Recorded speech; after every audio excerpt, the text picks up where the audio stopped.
விதியை மாற்றக்கூடிய 3 சக்தியும் உங்ககிட்ட இருக்கு. அந்த சக்தியை எப்படி ஆக்டிவேட் பண்ணலாம் அப்படின்றத பத்தி தான் இந்த பதிவுல நம்ம பார்க்க போறோம். இதுல வந்து ஆன்மீகம் பிளஸ் ஜோதிடம் 2 தகவலும் இது உள்ள இருக்கு. ஸோ இதுல ஆன்மீக ரீதியா நம்ம எப்படி பயன்படுத்தணும், அதை வந்து ஜோதிடத்துல எப்படி அப்ளை ஆயிருக்கு அப்படின்றத பத்தி நம்ம தெரிஞ்சுக்க போறோம். ஸோ நம்ம கிட்ட இல்லாத சக்தியே கிடையாது. ஸோ சிம்பிளா சொல்ல போனோம்னா எல்லா சக்தியும் நமக்குள்ள இருக்குங்க. அதை நம்ம எப்போ உணர்றோம், எப்படி உணர்றோம், அந்த உணர்தல்ல நமக்கு என்னெல்லாம் நடக்குது அப்படின்றது தான் நம்மளுடைய எல்லா விஷயங்களும், எல்லா மதங்களும் போதிக்கிறது. ஸோ இது வாழ்க்கையில நிறைய கஷ்டங்கள் எல்லாம் அனுபவிக்கும்போது அவங்க சொல்லக்கூடிய அந்த ஒரு வார்த்தை இருக்கும் பாருங்க. ஒரே ஒரு வார்த்தையில முடிச்சிருவாங்க. எவ்வளோ கஷ்டம் இருந்தாலும் பரவாயில்ல, என்னால தாங்கிக்க முடியும். எனக்கு வில் பவர் அதிகம் அப்படின்னுவாங்க. அந்த வில் பவர் பேர் தான் இச்சா சக்தி. ஒண்ணு. இன்னும் சில பேர் எல்லாம் சொல்லுவாங்க, நான் உன்னை டிசைட் பண்ணிட்டேன்னா முடிக்காம விடமாட்டேன். அதுக்கு பேரு தான் கிரியாசக்தி, ஆக்ஷன். நான் ஒண்ணு செயல்ல ஈடுபாடு பண்ணிட்டேன் அப்படின்னா முடிக்காம விடமாட்டேன்னுவாங்க. ஆக்ஷன், கிரியாசக்தி. இன்னும் ஒரு சிலர் என்ன சொல்லுவாங்கன்னா, ஒரு பிளானை போட்டுட்டேன் அப்படின்னா என் பிளான் மிஸ் அவுட்டே ஆகாதுன்னுவாங்க. ஞான சக்தி, that is knowledge power. So இந்த 3 சக்தியும் நமக்குள்ளே இருக்குது. அதோட தன்மை, அதோடைய அளவு, இதெல்லாம் எப்படி நம்ம வந்து செயல்படுத்தணும், நம்மளுடைய தெய்வங்கள் நமக்கு போதித்த விஷயங்கள் எல்லாமே இதுதான். நமக்குள் வந்து அண்டத்தில் உள்ளதான் பிண்டத்திலும் ஒரே வழியில் சித்தர்கள் முடிச்சிட்டாங்க. இந்த பின்ன புரிஞ்சுக்கிட்டோம் அப்படின்னா நிறைய விஷயங்கள் நமக்கு தெளிவடையும். ஸோ பேசிக்காகவே நம்ம சொல்லக்கூடிய வார்த்தையிலையும் சரி, ஒவ்வொரு வார்த்தையிலையும் ஒவ்வொரு அசைவிலையும் நவகிரகத்தோட தன்மைகள் நமக்குள் உண்டு. ஸோ நம்மலாம் வானத்தையே பார்த்துட்ருப்போம்.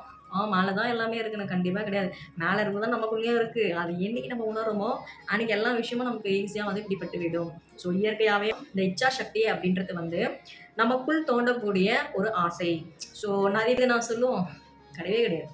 மனசு சரியில்லை, மனசு வலிக்குதுன்னு மனசை தான் சொல்லுவோம். அந்த மனதோடு தொடர்பு கூடியது தான் சந்திரன்.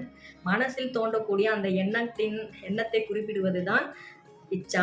அந்த மனசுல தோன்றக்கூடிய ஒரு ஆசைய எது இருந்தாலும் என் மனசு தாங்கிக்குது அப்படின்னு நம்ம சொல்றோம் இல்லையா? அந்த வில் பவரை வந்து உள்ளுக்குள்ள நிலைநிறுத்துதுன்னா அது இச்சா பவர் அதிகமா இருக்குன்னு அர்த்தம். எது வந்தாலும் நான் தாங்கிப்பேன்னு சொல்றாங்களா, அவங்க அத்தனை பேருக்குமே சந்திரன் ஜாதகத்துல நல்லா இருக்குன்னு அர்த்தம். ஸோ எது வந்தாலும் அதை தாங்கிக் கொள்ளும் நபராக இருப்பவர்களுக்கு சந்திரன் ஜாதகத்தில் பலம். அவங்களுக்கு அந்த வில் பவர் அதிகமா இருக்கும். என்ன வந்தாலும் பரவாயில்ல, என்னோட வில் பவர் என்னை காப்பாற்றணுவாங்க. ஸோ சந்திரன் பலமாக இருக்குது. டிஃபால்ட்டாக வந்து ஜாதகத்தில் சந்திரன் நல்லா இருக்குது. இதே வந்து அவங்க ஆன்மீக ரீதியில் பார்க்கும்பொழுது அந்த மனதிடம் இருக்கும் பட்சத்தில் எது வந்தாலும் அவங்களால அதை செயல்படுத்த முடியும். எது வந்தாலும் அதை வந்து கடக்க முடியும், தாங்கிக் கொள்ள முடியும். ஸோ இந்த அமைப்பெல்லாம் வந்து அந்த இச்சா சக்தி வந்து அந்த அவங்களுக்கு வந்து இயற்கையிலே தந்துவிடும்.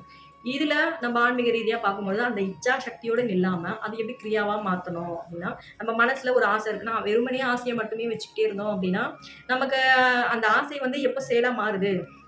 நம்ம ஒரு நல்ல விஷயங்களை வந்து யோசிச்சு வச்சிருக்கோம். அந்த யோசிச்ச விஷயங்களை எப்படி வந்து அதை செயல்படுத்துறோம் அப்படின்றது தான் அந்த இச்சாவினோட அடுத்த கட்டம். கிரியான்றது வந்து ஆக்ஷன் பவர். கிரியா சக்தின்றது ஆக்ஷன் பவர். ஸோ அந்த கிரியான்ற அந்த ஆக்ஷன் பவரை தரக்கூடியது யாருன்னா செவ்வாய் தான் வந்து நம்ம ஒரு விஷயங்களை செயல்படுத்துகிறோம் அப்படின்னாலே அதுக்கு செவ்வாயோட பலம் 100% இருக்கணும். ஸோ செவ்வாயோட பலம் இருந்தால் மட்டும்தான் நிறைய விஷயங்களை நம்மளால சாதிக்க முடியும். ஸோ மனதோடு தைரியமும் சேருகிறது. ஒருத்தவங்க வந்து ஒரு ஆக்ஷன் எடுக்கிறாங்கன்னா மனசு தைரியம் தான் எடுக்க முடியும். இல்லைன்னா சும்மா வெறும் டம்மியாக தான் உட்காந்துட்டு இருக்கணும். ஸோ ஒரு விஷயங்களை வந்து செயல்படுத்துறாங்க, மனசில் தோன்ற விஷயத்தை நம்ம செயலாக காட்டும்போது தான் ஒரு ஆக்ஷன் தேவைப்படுது. அதுக்கு பேர் தான் ஆக்ஷன் சக்தி, ஆக்ஷன் பவர். இந்த ஆக்ஷன் பவரை தரக்கூடிய கிரகம் செவ்வாய். ஸோ கிரியா நம்ம செய்கிறோம், மனசில் தோன்ற ஒரு எண்ணங்களை வந்து நம்ம செயலாக நடத்துகிறோம் போது அந்த இடத்துல வந்து ஒரு ஆக்ஷன் செய்யுது. செவ்வாய் சந்திரன் காம்பினேஷன் அங்கே வந்து இணையுது. ஸோ இது ஆக்ஷன் பவர் இருக்கவங்கெல்லாம் பாருங்கள், நான் எடுத்த காரியத்தை முடிக்காமல் நான் ஓய மாட்டேன்னுவாங்க.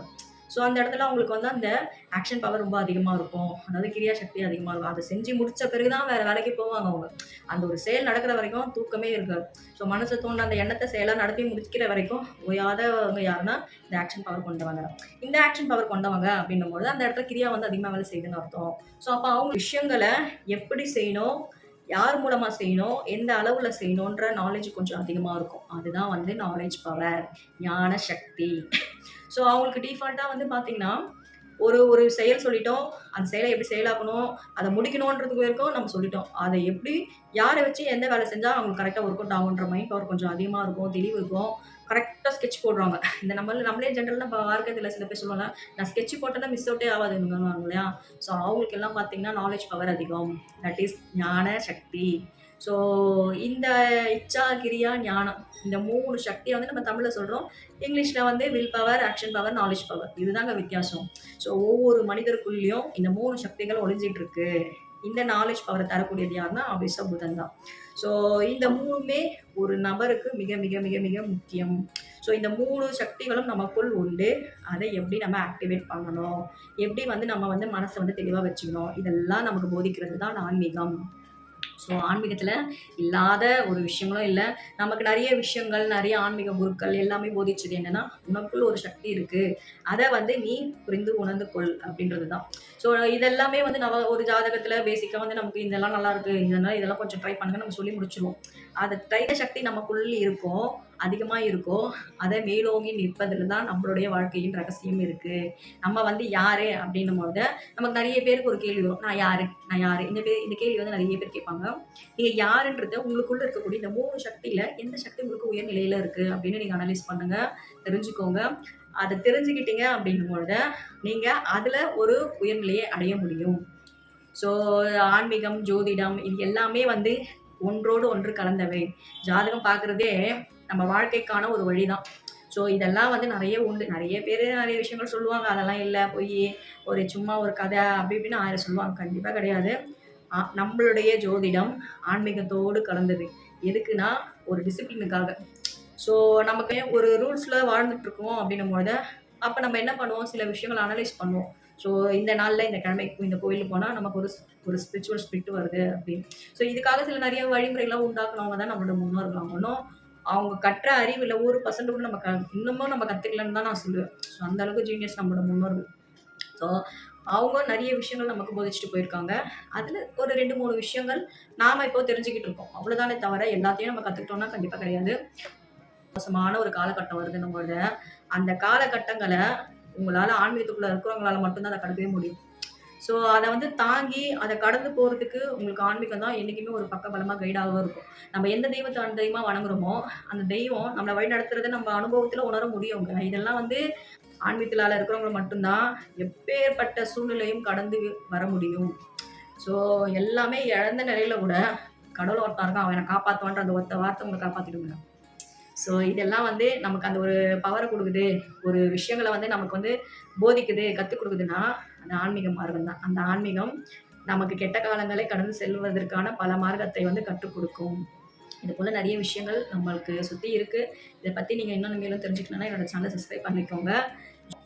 என்னோட நம்பர் டிஸ்ப்ளேல உங்களுக்கு தெரியும். ஸோ தனிநபர் கன்சல்டன்சிக்கெல்லாம் நீங்க என்ன கான்டாக்ட் பண்ணலாம்.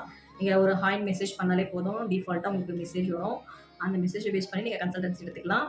ஸோ நன்றி, வணக்கம், வாழ்க நலம், ஓம் சிவாய நம.